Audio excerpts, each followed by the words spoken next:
Ladies and gentlemen, boys and girls, welcome back to the Blokes podcast. Ryan Hassan from the Centre for Healing here, joined as always by Nick, the Sultan of Still, the Miracle of McRae, the Master of Mindfulness. He pulled my pants down at golf last week. Sutherland, Nico, how are you? I'm just stoked that I got to pull your pants down at golf, and that's a metaphor, folks. Hassan and I played around a golf, and I beat him quite Handsomely. effortlessly, I'd say. Oh. I've had to bring the dogs into the office today, and Daisy's chewing on Polly's arm as we speak. Daisy, we just need an hour of my eyes, please. So, I was listening to a podcast of ours the other day when I was uploading it, and I heard the doggos in the background and we've got renos happening at home at the moment. So, yeah, excuse me, listeners, if you hear dogs or anything non-podcasty today. Non-podcasty, doggos in the background. That's okay. Well, I forgive you. Well, that's an interesting sentence. I forgive you, because that insinuates that I've done something wrong. You have. It? And it's according to whom? The universe. No, I don't. You've broken the universal law of having some sort of mild outside noise happening during the recording of a podcast. Very important. Very important when you think about the grand scheme of the whole universe. Oh, yes. The listeners are going to be up in arms if they hear a dog playing in the background.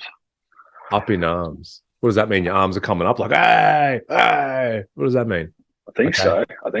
We haven't done one of them. We haven't done one of them for a while, have we? The idiom, I know. We went hard on them early. We think we were running out.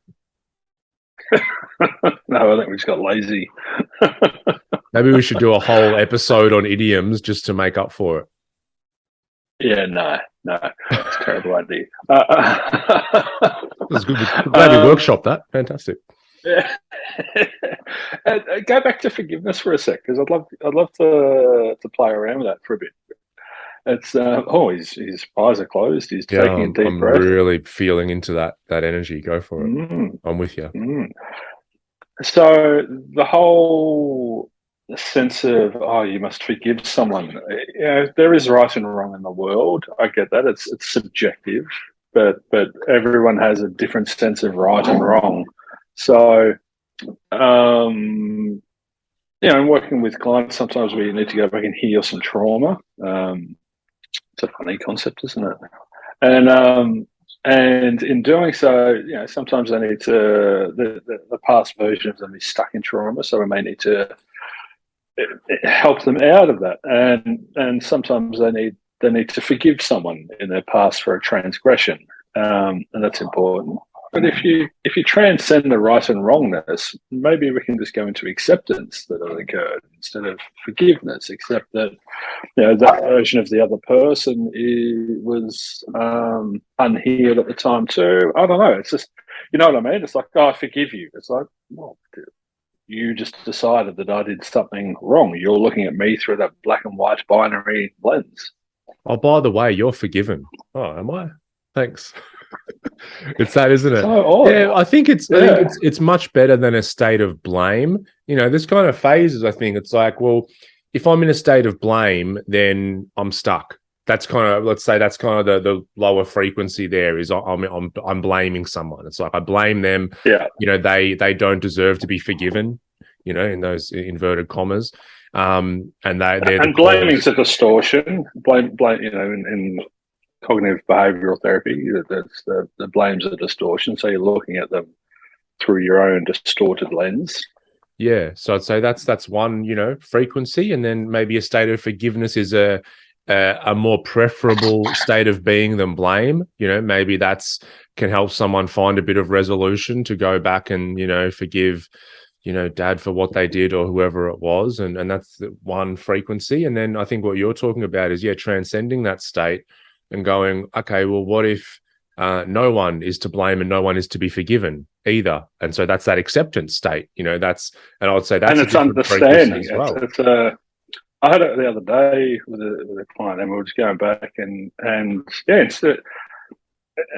we played around with forgiveness, but that didn't work for them. So it was a beautiful opportunity just to go into a deep understanding that their parents did the best that they could, but not just on an intellectual, I understand and I can conceptualize that, but a deep, heartfelt experience of that.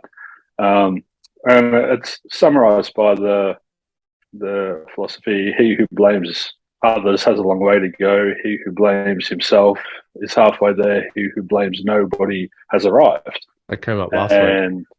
Oh, I did too, yeah. And I thought you made it up. So, yeah, he did. That's right. I mean, yeah, I did. Yeah, come on, ego, hurry up, catch up. Stupid ego hasn't woken up yet. Yeah. No, it's like what one thing that we teach students is, we're talking about, how do we know we've found some resolution or completion in a session with a client?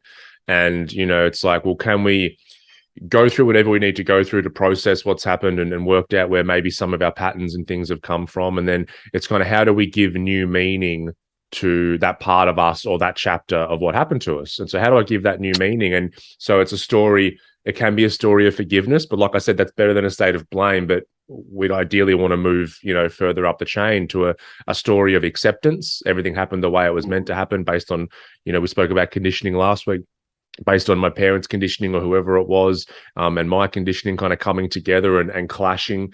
And then ideally that the most beautiful state is one of gratitude. And, we've spoken about this so much on the podcast that, our own personal stories, like, we don't just accept, all the dark times in our life. We're very, very grateful for them. And that's really beautiful. Then when we can look back with gratitude and all of a sudden this part that maybe we were in blame with this person or this period of our life, we can kind of say, oh, thank you. I'm so glad that happened. I can see that they were playing out, their patterns, but also they gave me so much good in the world. And also they by going through this, I've been able to learn these lessons, which have made me a better person now, a more compassionate person and a better human being. I love how you're talking about frequencies and different levels. And yeah, people's minds, we can grasp certain concepts and an untrained or underdeveloped mind or whatever may not be able to grasp certain things. So when I'm working with clients, I'm meeting them at their level of what their mind can grasp, and then planting seeds and slowly, opening the mind up and whatever, and introducing them to this concept that suffering is grace. Suffering can be beautiful. Suffering, those dark times that you spoke about, without your awesome mind, we wouldn't be healing and helping so many people. So how can you be disappointed or angry or upset that that's a person that's still stuck? They're still holding on to that shouldn't have happened, and we say here that it takes more strength to let go than it takes to hold on. It takes a bigger person, to forgive and to get into that level. But then after that, it's that. Everything was perfect. Everything happened perfectly. The ego, it's all about the ego again. The ego was bruised. The ego was hurt. The ego didn't like how it was treated. It wasn't loved and liked in the way that it wanted to be loved and liked, and et cetera, et cetera. But when you transcend that, you're like, I was meant to be raised the way I was. I was meant to have a bipolar father who was self-medicating. I was meant to experience sexualized violence in the army. I was meant to experience all of that.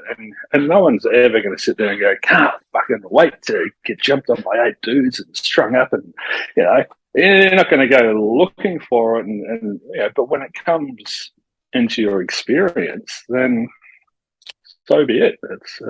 It sucks in the moment, but it's so valuable later on. Yeah. And we can even, because it can be more difficult to try and give it new meaning whilst you're in it. Because you might say, let's say somebody who's listening is going through some dark times right now, and they're like, well, I'm not like feeling pretty good and helping people and healing people. I'm still in the shit. Like, how can I give better meaning to that? And you can start to reframe it and just say, I wonder what I'm learning here, or I wonder what I'm being taught. One of the things I talk about with addicts a lot is, relapse is such kind of seen as a bad thing, and 12-step is, shame, relapse. And I'm like, it's research. If somebody does slip back into an old behavior, I'm like, well, it's because you got something else to learn there. It's like once we've learned everything we need to learn in a particular area, then we'll kind of move on to something else. And so when we can reframe that, go. No, yeah. No, sorry. It's just like it's like in a video game, Mario Brothers, and you beat the big dragon dude at the end of the first level, and you're like, "Hey, you haven't won the game. You've just got to go to the next level," and you're back at the start, and everyone's like, "Oh, I'm back here again. I thought I'd done the work." And you're like, "No, man. There's another level, and there's another boss, and then guess what? When you learn the lesson there, you're going to go back to the start and start all over again, and it's just that's just how we go for the rest of our lives." Yeah, it's just a realization that some people have. I've seen it many times, and I actually enjoy it when they come to that realization sooner rather than later. That the idea that there's an end point. So you're saying I'm never going to be perfectly healed and everything's going to be easy? When clients finish their initial program here, and then we offer maintenance program, 80% of people just go, "Yep, no worries," and it makes sense for them to do it. But some go, "Oh, no, I think I'm good." No, well, you're enlightened. Wow, you're a cooked goose. You're a stick a fork in you. You're done. You're a finished product. That's beautiful. I'll see you in about 6 months, I reckon. Yeah. It's such a red flag, isn't it? Yeah, without fail, they'll always find their way back, and they come back hat in hand and go, "Oh, maybe I should maybe think about doing some work again." And they're like, "Oh, beautiful to have you back. Hi, how's your little adventure?" Yeah, and that's beautiful. That's perfect for them. That's how they're meant to go through and experience it. But I love that quote. Life gives us the test first and the lesson afterwards. Mm-hmm. And so sometimes, we pass the test. Sometimes we knock it out of the park, and we're like, yeah. And the lesson is the reinforcement that you're doing things in a correct manner or whatnot. But more often than not, we fuck it up completely. And that's where I kept getting stuck when I was pre-metanoia, and I just had that destructive mindset and thinking, and I can't, and closed mind and no growth or anything. And then after metanoia, I went. I just created this mantra. It was like, "How am I becoming a better person for having been through this experience?" And that was my mantra. It's not good or bad. I got rid of that lens. I got rid of that filter. The things were good or bad. I was like, right, where's the value in this? How am I becoming it? How can I grow? How can I learn? How can I evolve from this? This isn't bad. It feels pretty gnarly. It feels like, but where's the growth in this? And that's helped. What you're doing, like you said, you're so closed off, and even that mantra is so opening. It just really opens you up to experience. And it's not like positive thinking kind of vibes. You're not trying to dismiss the fact that whatever you're going through may suck at the moment, because that's the reality. But it's like, hey, this sucks, but it's also must be trying to teach me something, and I wonder what that might be. Yeah, and that's because a lot of people, and I was a trap for this, many years ago, where it's like, oh, just positive think your way out of everything. And I think Tony Robbins had a good analogy for it. It's like going into your backyard and just going, "There's no weeds, there's no weeds, there's no weeds." There's fucking weeds everywhere. It doesn't matter how many times you say it. There's fucking weeds in your yard.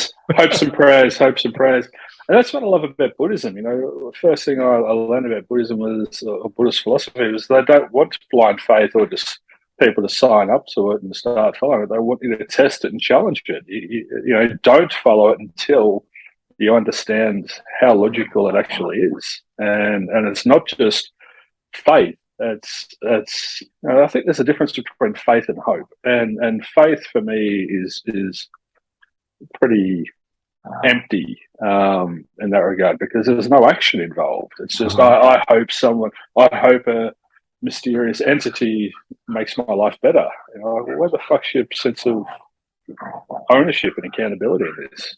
So how do you see hope different to that? Hope is, I don't know. Hope is, it just feels different. It's hard to explain. Hope, if you're in I don't know why this is coming. Maybe Viktor Frankl. If you're in a death camp or something, and you have hope that you're going to survive. It's going to keep you going. But I think within hope, for me, my interpretation is within the hope there will still be some actioning. You're still going to, where faith is just, oh, I have faith that I'll survive, and please God help me to survive, and it's outsourcing to another. Well, I think hope is internal and faith seems to be external, if I could put it that way. Yeah, it's interesting you say that, because I actually have kind of the reverse meaning for me. And, we obviously have the meaning based on the where we've heard it and how we've applied it in our own life. But yeah, hope for me is like a wishy-washy kind of term. Like I'm hoping for something in the future that's going to happen. Whereas faith to me, faith doesn't, obviously it's been tied with religion, but it doesn't really have that to me. Faith's like, can I trust in something that I haven't seen evidence for yet? So it's like, I haven't seen the evidence of, maybe me taking these actions to get my life in a better place. And I haven't seen the evidence of it yet, but I have faith that if I keep taking the action and doing what I need to do, that evidence will appear. So it's funny, isn't it? We have just the kind of reverse. Yeah, it's beautifully subjective. Once again, everything's subjective. I had an interesting thought the other day. What's the meaning of life? It was one of my shower thoughts. I was in the shower and it just came to head. Well, what's the meaning of life? And I had a laugh. I'm like, if anyone is egotistical enough to try and provide an answer, then that's just ridiculous. Because the meaning of life is whatever you decide it is. I think it's so subjective. Yeah, but it's such, because at the end of the day, we don't really know what we are or why we're here. So it's kind of a universal question that human beings have. And so then it's quite, like you said, it's kind of impossible to answer unless we decide the meaning subjectively within ourselves. But then people will gravitate towards people who seem to have some sort of concrete answer because it makes them feel more safe. And so that's how we get a lot of guru worship and cults and all that kind of thing. It's like, I have all the answers. Come and let me tell you. And people who aren't confident enough in themselves will go, okay. Yeah, I'll subscribe to what you're selling me. I'll buy into what you're selling me. Yeah. So we drink this and then get on the spaceship? Oh, okay, no worries. I think the whole purpose of that, you said a universal question. It's a philosophical question, and the purpose of it is to get the cogs in the brain turning over, to start thinking, to start coming into your own idea of what is the meaning of your life. I think it's not what's the meaning of life; it's what's the meaning of your life. And for me, I was so fortunate to come into an understanding, and I often use my current thinking because I don't want to ever just lock into a belief because that didn't work for me in a past version of my existence here on Earth. So my current thinking around the meaning of my life is to create as big of a positive ripple effect as I can in the world, to reduce the amount of unnecessary suffering and to help people through necessary suffering. So that's the meaning of my life. Now, that's going to be very different to Bob, Tim, Dave, Susie, Lulu, or Patrice over there. It's they're all going to have a different meaning for their life. So it's good to sit there and ponder, what's the meaning of my life?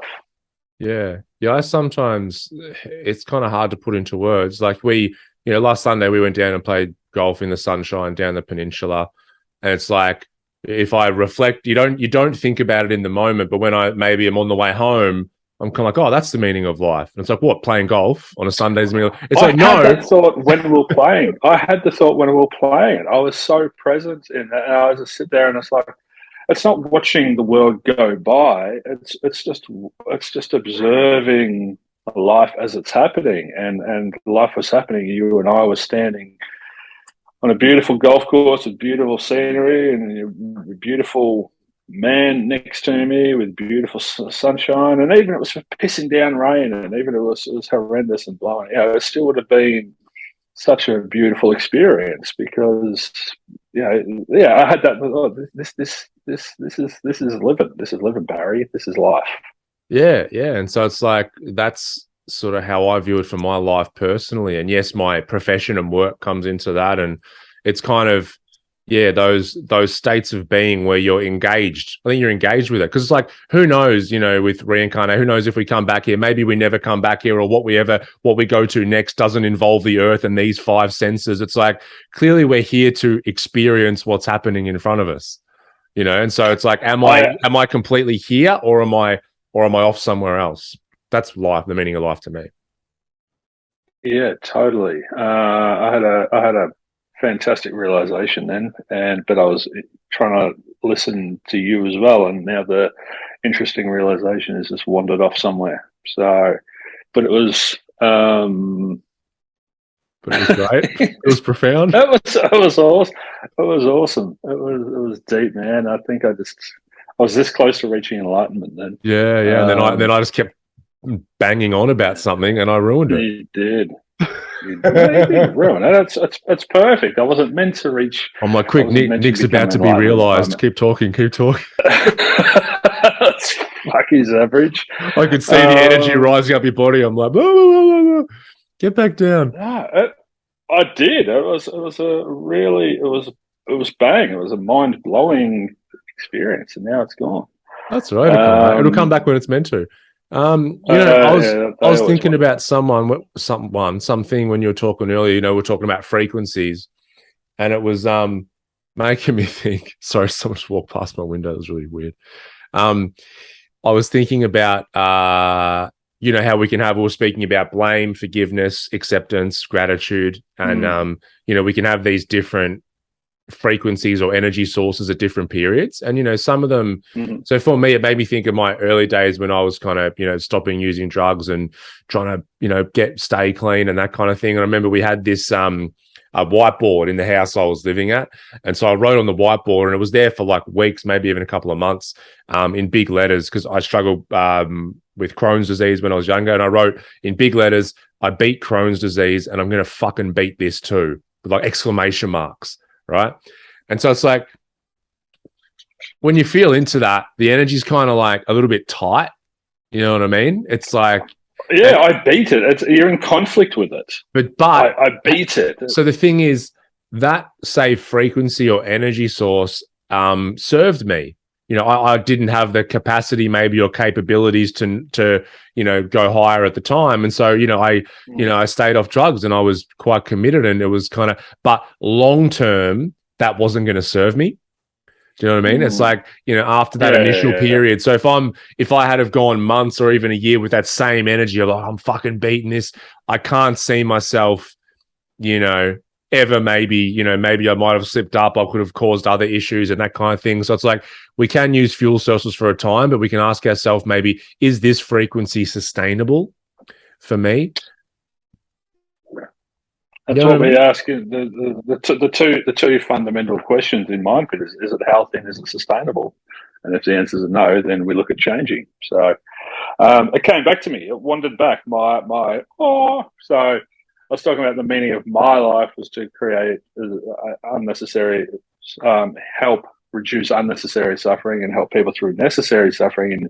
And you spoke beautifully about your thing, and then your occupation. You looked at them as independent of one another, almost. That's how I sort of got that. No, but then I realised that. But keep going. And then I realised that my work, my 24-hour, 7 days a week job, is to reduce the unnecessary suffering within myself first and foremost, and help myself through necessary suffering first and foremost, and then offer that to the world and for those interested in it. I'm not never going to force it upon anyone, but yeah, it was just a beautiful. And I don't know if you were speaking inter or independently between the meaning of your life within yourself, and then seeing work as separate. But to me, they are deeply entwined. Yeah. No, they definitely weren't independent. So what I was kind of getting at is the meaning of my life, which you just described, is very much about me. So, I remember I wanted to heal the world. So everyone I came across, I wanted to heal them, and, all this kind of stuff. But it's like, why do I want that? You want to make it a better place? That's right, for you and me. For you and for me and the entire human race. Yeah, that's right. And But even though that's a beautiful intention, there's sort of a part of it is kind of, well, if I do that, then my state of being will be at peace. Whereas I'm like, now it's like, no, everything revolves around me being at peace. And then the byproduct of that is I still want to help people and I still want to, make a difference in the world. I still want to be a great partner and dad and family member and friend and all that. But that all comes from me looking after myself and my own inner peace. Then everything else You can't help. You can't help anyone unless you're okay. But what you're speaking about is, when clients come in, we say, all right, the one golden rule is you are responsible for your happiness. And what's the definition of happiness? And a lot of people talk about this extrinsic definition. It's, I'll be happy when I've healed the world. I'll be happy when I've reduced all the suffering. I'll be happy when I've got $1 million, and there's this very external, outwardly. I'll be happy when X, Y, and Z happens. And I was the same as you. I definitely had that agenda when I first got into this. But then continuing to do the work, you realize it's not all out there, it's all in here. It has to be in here. So now we talk about having A, B, and C in place. So people define happiness sort of mainly as externally, but for you and me and other people, it's now happiness is inherent. It's so within us, and it has to be, because we can't give away that which we do not possess. We can't offer happiness and health and everything to everyone else unless we have that within us. So, and it's always been, internal. It's just that we were under the illusion that it was external. So it's like, let me use external circumstances and people to make myself feel something inside. But it's like, well, then you kind of realize that why don't I just focus on feeling that way inside, and then I'll interact with people and circumstances outside. And it's like pick up on that vibe 100%. And you kind of cut out the middleman. Then you're not having to use anything external. You can sort of take the keys to your happiness back, Nico. It's still. What are you smirking at? I'd rather be sad in a Ferrari. Just, I just want to give that person a hug. I really do. Yeah. This is beautiful because it's all linking in. So we played golf. We both had a golf lesson a couple of days later. And I had this epiphany, and I was like, this is what clients experience at Myndfit. I had the lesson, had an hour with the instructor, and he was teaching me, reflecting to me all the things that I was doing to not help myself, to be more efficient in my golf swing, and that's why I'm paying him. And he gave me a few things and a few changes and whatnot, and then the lesson finished, and I went to the driving range and started trying to implement them. And I was hitting the ball fucking sideways. I needed a new hosel at the end of the session. It was shooting left, right. It was horrible. And I felt all this coming through me. I was like, this is horrible. This is fucked. And I should have tuned in and listened to the internal narrative. I was like, what am I paying him for? He's fucking... what a piece of shit is that. And then I heard that. I heard that, and I felt the suffering that I was in. I was like, "Whoa, you're right. Step away, put the club down, take a breath." And I just went back to breathing and laughing, breathe and laugh, breathe and laugh, breathe and laugh, and breathed and laughed. And I was on the range for an hour, and then finally it went click, and I was like, "Oh, this is it!" And it all became available to me, and I was like, I was crying, just laughing. I was like, I'm so grateful for my clients for continuing to turn up and to continue to ebb and flow and break and grow. And I'm so honored that they trust me to continue, on their journey. It was remarkable how I just went, oh, I am a client, and then I was like, yeah, I'm an eternal student. But I was like, this is what they experience. It's great. It gives you a bit of a view into it, and it does give you gratitude, doesn't it, for being able to push through that. And we started talking about blame on this podcast, and that's what it is, the mind. So it's like we're internally. He's not fixing me. We're in pain. I'm paying him all this money. we're in this internal pain, and so the mind just goes, I've got to blame someone, let me have a go here. And then, you know, it is pushing through, isn't it? Because it'd be so sad then if you're like, oh, fuck golf then, and just packed your clubs up and didn't look at them for a few months, and you never got. Yeah. It's like that, you know, that meme of the guy, you know, digging underground. He's right near the diamonds, and he just gives up when he's that far away and walks off. Yeah, that's kind of the analogy that I get. it's just, and as I said to client, we must have spoke about it in other podcasts because someone got in touch and said, "Thank you, I really need to hear that. Just keep turning up." That was what they really took out of that one podcast, was just keep turning up, and you know, persistence is the number one key to success. Yeah, I remember speaking about that before, and I was in the grind. I was in the, and I could clearly identify my attachments. You know, I'm not perfect at golf. I don't have the perfect golf swing, and I'm not getting what I want with the two biggest attachments that I had. And there was a deep attachment, and so therefore there was some deep suffering going on. So when I laughed and breathed, and in that space between stimulus and response, that's where I could surrender and surrender and surrender and accept that I'm ignorant, incompetent, mediocre, and the doggos are on the march. So yeah, it was great that I got to experience, you know, because I'm never going to go through a Myndfit program. I can't do that, but it was great to have that. Reflected to me that it sucks for your clients, and this is what it feels like. So thank you, clients. Yeah. Hats off to everybody doing this work and showing up over and over again. And it is such an important message. It's like just show up, just show up. Have faith or hope, whichever word you want to use. That you. I've never said this to my clients. So my instructor said to me, "I need a stiffer shaft," and thankfully, I've never had to tell a client that. It's a pickup line that you've used a few times, though. Surely.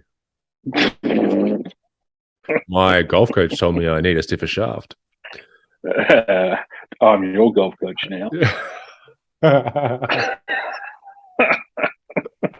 You always take it into the gutter, don't you? No, I pulled Ryan's pants down and got a stiffer shaft. Putted from the rough a few times. No, that's great. I think it's very. I just think it's a really important message. Like, just show up. People ask me a bit of stuff, you know, about, you know, business and that kind of stuff, and I'm like, it's the same theme. It's the same theme with everything. It's like, just, you got to be persistent. You got to keep showing up. You can't. There's no point going hammer and tong for a few months and then, you know, not get the results you want, and then go, oh fuck it, and then just stopping, and then, you know, you gotta keep showing up. There is a line as well between flogging the dead horse and turning up. So you really, you know, if someone just kept going down a path that wasn't meant for them, you know, and their path was, you know, you talk about the, you know, miner right near a diamond, and what if the diamond's not meant for him? What if the gold is just out there? He could have gone down a that's why I tell everybody who's doing business stuff is they should be doing therapy at the same time, 100%. So then they can work through those things and work out, am I just hitting this rough patch that I have to persist in, or is it something that maybe I need to shift gears a little bit? And having that person there to reflect things back to you is so important. I think anything people are doing, like, should be getting therapy while we're learning golf, definitely. Fuck yes. Well, it's the mind. It's the interpretation of it all. It's having a sounding board. You know, the mental game, the mental part of golf is crucial. And if you don't have remember we had Matty Pitt, where his wife passed away from cancer, and he spoke beautifully about he lives life as he plays golf, and, you know, he was able to get through that really, really rough patch in his life, and he kept going with his boys because he had that philosophical approach to it. It was just like, so be it. I can't control this. This is just how it is, and it sucks. But it's here, so I've got to deal with it. I've got to let it in. I've got to let it out. Yeah. So you're flushing them, is that what you're saying? By the end of it, yeah, I was just I told you I wasn't releasing it, and then I went out on the golf course yesterday out the back of my house and hit a few and sucked again. So that's it's the eternal, and that's not good or bad. It all just is. It's all because you can't flush it and feel how the the emotions involved with hitting a pure golf shot, like that's what gets people hooked. It's what gets people going back for more. You can't have that without the hosels and the shanks and the hitting it sideways and everything. So we need it all. So the shanks are just important as the pure flushed irons. They are indeed. Ooh, wrap your head around that one. Guys, you're being a bit invasive on the podcast. Shall I interview you, Daisy? Yeah, I think she's got something to say. Yeah, she's right here. She's like, hey. And I went in. She is up. We're going to, coming from left field, we're going to take this in a different direction. What are your thoughts on the whole non-binary, I don't identify as... Well, you're really throwing this one at me, haven't you? We didn't discuss this. Mm-hmm. No warning, no anything. Yep. Okay. This come together, collect yourself, compose the mind. I always find interesting when there's tribalism, division. It seems like whatever movement, and there's always different ones coming along every few years. Whatever movement comes along that gathers some legs ends up becoming, quite tribal, which then causes division at first with people that oppose that particular movement, and then within the movement itself start to fraction off into tribes and kind of attack each other. But look, my personal view is you can be whoever the hell you want to be or identify as. That's completely, it's your life to live, and you can do what you want. I have an issue when all of a sudden we have to start using different terms by law and these kind of things where, it's like, because I don't understand where the line stops, so to speak. It's like, I've had, it was a student, listen to an hour lecture that I gave and then message me after and go, at 26 minutes, 42 seconds, you said guys and girls. That wasn't very inclusive of you. I think I said guys and girls. We're going to the next slide, and it's like trying to pick up on all of that stuff. And it's like, well, what am I meant to say there? If I say, people, am I excluding people who identify as animals? And this is going to get like people will have a smirk at this. But, I think it was a Google or one of the tech companies in Silicon Valley. There was a complaint to HR that there was no kitty litter in the toilets because they identified as a cat. And that's, you want to snicker, but that's actually a true story. So it's like, where do we draw the line here? Like, if you want to identify as a cat, that's fine. But to say that I should, be inclusive and have kitty litter in the bathrooms, like, where do we draw the line here? Like, it's getting a bit out of control. But as far as people, like I know people who, and people ask me like, oh, is being non-binary, is that a trauma response? And I'm like, I've seen people where definitely it is a trauma response, but I've also seen people that it's not. I've seen people that I've actually known since I was a kid who they may be male and they just have never felt like a male in their body, and they have always wanted to be a female. And I'm like, well, and they grew up and became a female and all good there. And it's like, I would never tell that person that, that's wrong, because they should live their life according to what they feel like. But then when, like I said, these movements gather momentum, then we run into all these issues like now, because it becomes trendy as well, especially in America. There's parts of America where it's real trendy. If you're a heterosexual person in a school, you get made fun of and bullied. If you're not homosexual or transgender or non-binary. And then all of a sudden, then kids who are very, very young, whose prefrontal cortex have nowhere near finished developing yet, say, Mum, Dad, I feel like I'm not the right gender. And they're like fucking 12.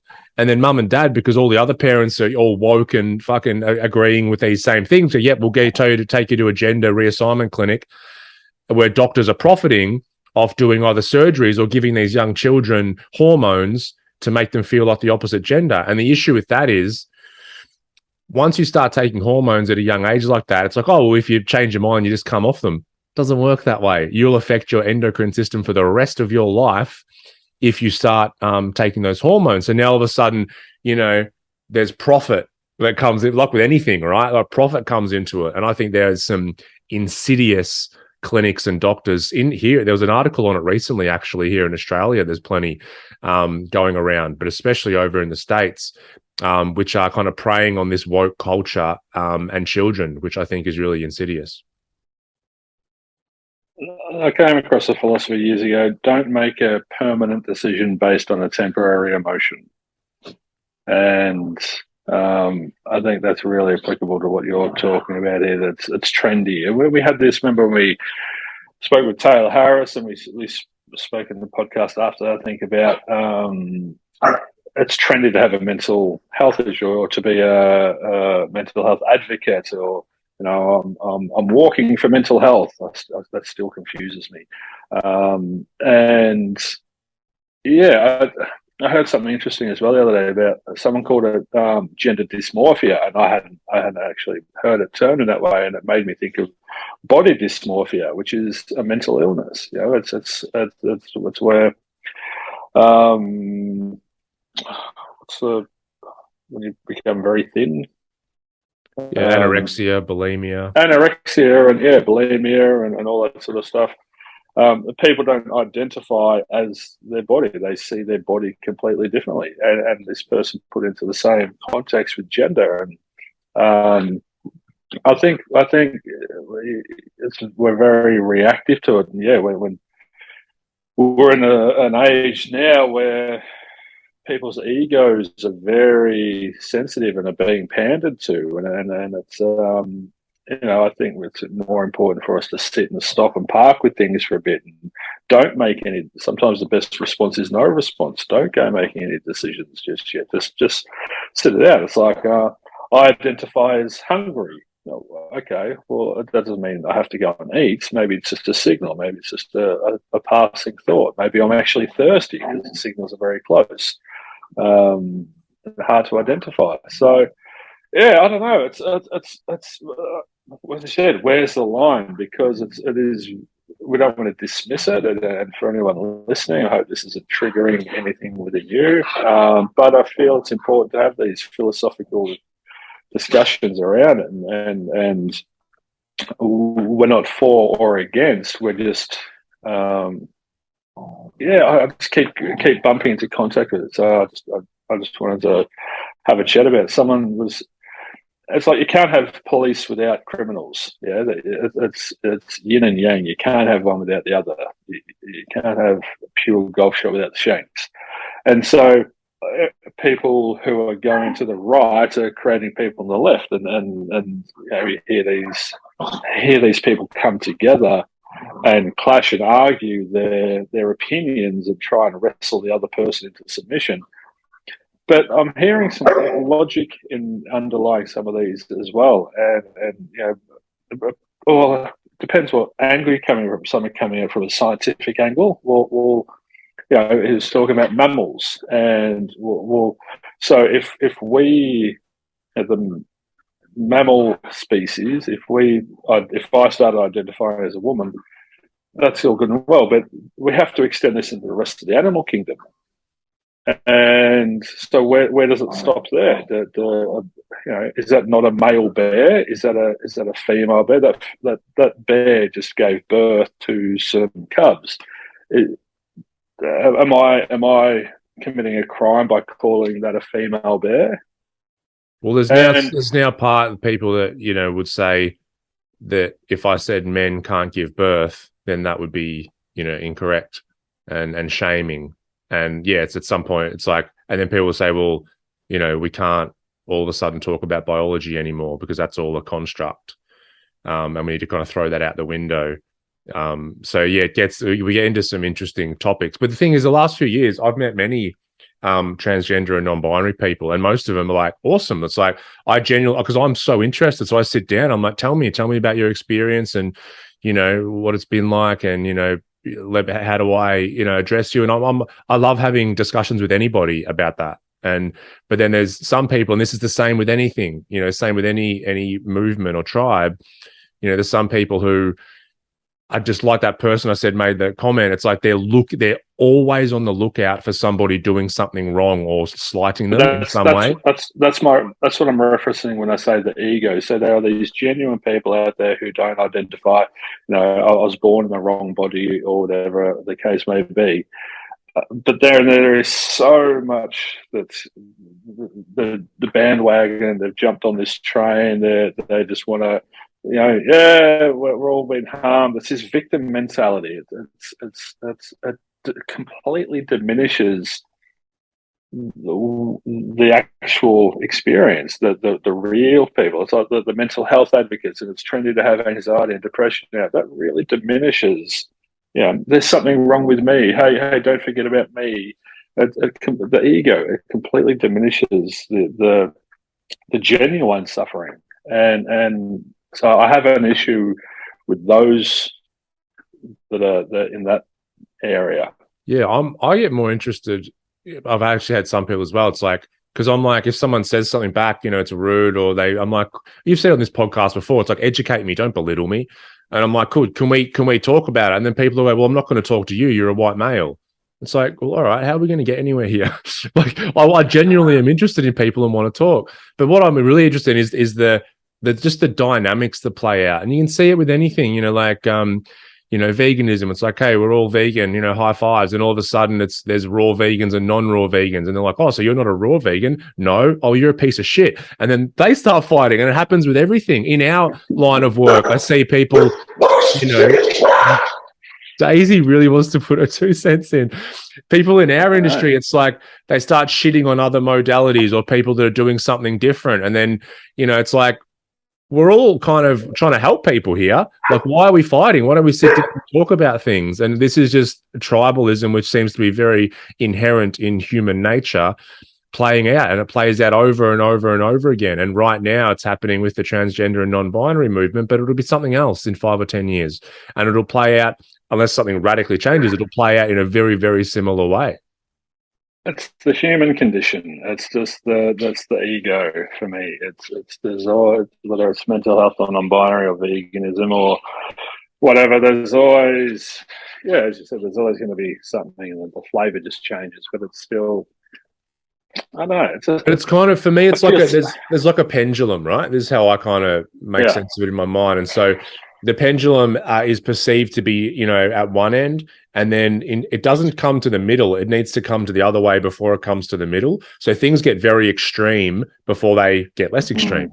It's like, with the feminism movement, the message wasn't, in the initial stages of feminism, it wasn't like, we're all created equal under the universe's eyes, and men and women are equal. But it's men are evil. Like that, it's like the extremity has to come, and then ideally we center back at some place. And I think this is another example of it being at the extreme end right now. But it'll start to center, then the next thing kind of comes along and does the same thing. And and that's the spectrum. So everything's on the spectrum, and black and white at the ends of the spectrum, and then the grey and the color and everything is in between. And I love how you use that pendulum, because. But the problems arise when you get stuck at one end of the spectrum. Either end, whether you're completely left or completely right, they're equally problematic. There's still nowhere to go from that position, whatever position you take. Buddhism's called the middle path or the middle way. It's all about balance. It's all about being in there. So you can move. You can ebb left or you can flow right. You can move wherever you need to go. And just when people get stuck in their beliefs and defend their irrational thinking and defend their illogical systems, and then want to impose that on everyone else, that's more harmful in the long run than anything else. So hopefully the pendulum swings back soon, because there's a lot of damage created when it's at one extreme or the other. Yeah, because then also it's like most of us sit in the middle somewhere, but then the two extremes at both end, they are the loudest and they get the most coverage. And so then to the rest of us in the middle, that division is kind of magnified even more than it is. And so it becomes even more of kind of a hotter topic, Yeah. at that point, and more divisive. So that division is happened during COVID. It's happened, it'll happen over and over again. This division is pushed, and it's really unfortunate because the vast majority of people just want to connect and understand each other. And so in doing our work, getting out of our egos, the ego will contract, and when it contracts, it creates separation, division, and if we can get back into our hearts and compassion, then the hearts expand, and then that creates connection. So I think the answer is you just need to start performing egoectomies on people that are at either end of the spectrum. And also get out of your echo chamber and start to sit down and talk with people who have different points of view to you, and you'll find out 99.9% of the time you'll connect on most things. Maybe there's things that you don't, but you'll connect. But what happens, and especially online now, all we do is we speak and hang out with people who think exactly the same as us. So let's say I'm in some sort of, the Ryan tribe over here and I hang with other Ryans, and all I'm doing is talking with other Ryans, and we're talking about how great Ryans are. And then I occasionally then interact with people who are the opposite, and they're not neutral about Ryans. They hate Ryans, and they're the other, and I want to attack them. You know what I mean? And so that's how I live my life. Ryan? Who could hate Ryan? Who could hate a Ryan? You could hate the name. I'm not a big fan of the name, but you couldn't hate me. Look at me. Bloody No. great. I must be loved, liked.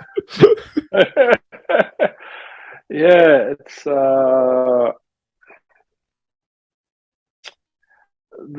nature of the ego is it doesn't like things that are different, and that's what creates a divisiveness as well. So there's a beautiful quote by Thomas Merton. I think I've told you it before.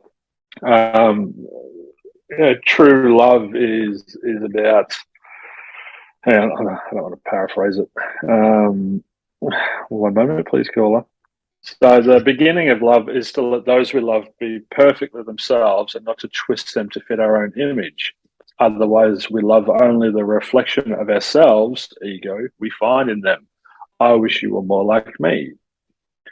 And this goes for both parties. So if we use the non-binary movements, or however it's being termed, the beginning of love is so I love you for being for your philosophies or for wherever you come at life from. Okay, I love you that way. I'm not going to try and convince you to be or not to be the way that you are. But then it's important for that to come back equally, and for you to not try and change me to fit your views or your philosophies or your ways.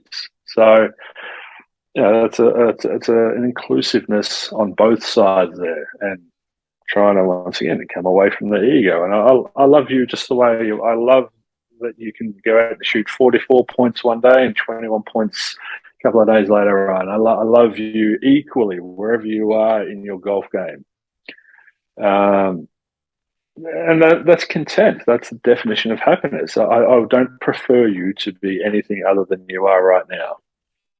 Yeah. And then, so I'm trying to think, like I had a situation recently, and just someone, because you can start to try and have these discussions, but then, and you can say, I accept you and I want to understand, but then that doesn't mean the other person's going to accept and understand you.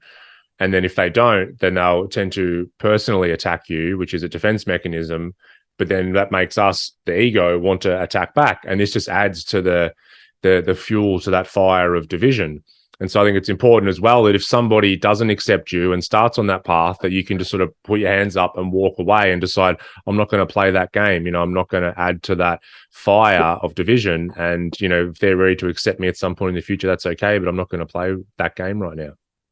Yeah, well, their ego is looking for your ego to wrestle with. It's going to try and activate your ego because, once again, that's just the nature of the ego. It's not that person; it's the nature of the ego that they have within them. It's all fired up and active. It wants to go and wrestle. So I'm going to go and find your ego and start wrestling with that. Thich Nhat Hanh said he was talking. I listened to a beautiful. video on him the other day where he's is just saying, if it's all going pear shaped around you, I don't think he used those words exactly. If it's going bloody pear shaped around you, here's what to do. Get some fucking equanimity up here. He said, if it's all going pear shaped around you, you just have to come home. Go within. If there's conflict and chaos and disharmony all around you, that's where we have to come home to ourselves within and cultivate that peace and equanimity and everything within us. Otherwise, we're going to keep being affected by the state of the world. Someone can walk up to me and just call me a fucking idiot or yell at me or call me whatever. And in that moment, based on the work that I've done, it's available to me now to go into my heart and not let my ego get activated, but to empty myself and go into my heart and just observe this person with compassion and empathy, and to not make it about me. And so they can be standing there yelling in my face like a drill sergeant and calling me every name under the sun, and I can be perfectly at peace, perfectly centered within myself, and not let them rock me. But that's come through years and years and years of work and cultivating that capacity. Yeah, it does. And then we get to choose. We get to respond to life situations instead of react. And unfortunately, there's so many reactions going on now collectively that everything just gets more and more heightened, and it happens faster now because of being online. So I challenge any listener just to see if we can play your part in trying to lower that hum of anxiety that's living within the collective around whatever divisive topic of the moment has come up, and try and be more understanding. And think about the meaning of your life. Well, what do you want to leave in your wake? One day you won't be here. How do you want to leave all those you come in contact with? These philosophies are so important to guide us instead of our beliefs. I think it's important that we get more philosophy, and the philosophy of leave something better the same or better than you found it.